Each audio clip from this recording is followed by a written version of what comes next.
நம்ம வாழ்க்கையில் வெற்றியாளராக மாறுறதுக்கு உழைப்பு எவ்வளவு முக்கியமோ, முயற்சி எவ்வளவு முக்கியமோ, அதை விட ரொம்ப முக்கியம் நல்ல நண்பர்களை கூட வச்சுக்கிறது.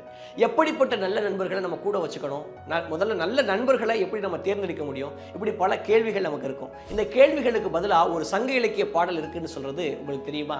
புறநானூற்றுடைய 190வது பாடலை சோழ மன்னன் நல்லுரித்திரன் அழகா எழுதியிருக்காரு. விளைபத சீரிடம் நோக்கி அப்படின்னு சொல்லக்கூடிய ஒரு அருமையான பாட்டு. இந்த பாட்டுடைய அர்த்தம் என்ன அப்படின்னா, ஒரு 2 விலங்குகளை எடுத்துக்காட்டா சொல்றாரு. ஒரு பக்கம் எலி. அந்த எலி என்ன பண்ணுமா, விவசாயி கஷ்டப்பட்டு நெல்லை விளைவிச்சு வச்சிருப்பான். அந்த நேரத்தில் அறுவடை செய்ய போற நேரத்தில் அந்த நெல்லை பூரா கடிச்சு கொண்டு போய் தன்னோட பொந்துக்குள்ள வச்சுக்குமா. இது எலியோட குணம். அதே போல ஒரு காட்டில் ஒரு புலி இருக்குது. அந்த புலி வேட்டைக்கு போகும்போது ஒரு பன்றி வருது. அந்த பன்றியை அடிச்சு இடது பக்கமா விழுந்துருது. அந்த இடது பக்கமாக விழுந்த பன்றியை சாப்பிட்றது தனக்கு அசிங்கம்னு சொல்லிட்டு மறுபடியும் பசியோட இரவு குகைக்கு போய் காலையில் மதம் பிடிச்ச ஒரு யானையோட சண்டை போட்டு வலது பக்கம் சாத்தி அந்த யானையை உண்டு தன்னுடைய பசியை போக்கிக்குது அப்படின்னு சொல்லக்கூடியது ஒரு புலியோட குணம்.